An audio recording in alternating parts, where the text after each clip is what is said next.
అందరికీ నమస్కారం. నా పేరు గంగా భవాని. శ్రీ భవానీ ఛానల్కి అందరికీ స్వాగతం.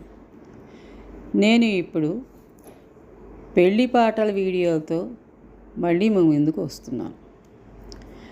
ఇదివరకులా ఒక్కొక్క వీడియోలో ఒక్కొక్క పాట కాకుండా ఒక వీడియోలో 5 పాటల చొప్పున వీడియోలు అప్లోడ్ చేస్తున్నాను.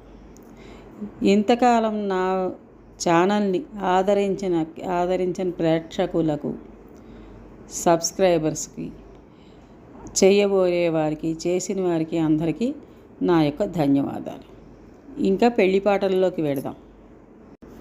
ఇప్పుడు ఈ పెళ్లి పాటలలో పసుపు దంచడం, పెళ్లి కూతుర్ని చేయడం, పెళ్లి కొడుకుని చేయడం, నలుగులు, మంగళాస్నానాలు, వివాహం జరగడం, తర్వాత వధూవుల ఊరేగింపు వరకు మొదలగు వివాహం జరిగేటటువంటి విధి విధానాల గురించి ఇప్పుడు తరం వారు తెలుసుకోవాలన్నదే ఈ పెళ్లి పాటల యొక్క ముఖ్య ఉద్దేశం. నా వీడియోలను లైక్ చేసి, షేర్ చేసి, సబ్స్క్రైబ్ చేయగలరని ఆశిస్తున్నాను. అలాగే మీ అమూల్యమైనటువంటి సలహాలను కామెంట్ రూపంలో తెలియజేయవలసిందిగా కోరుకుంటున్నాను. ధన్యవాదాలు.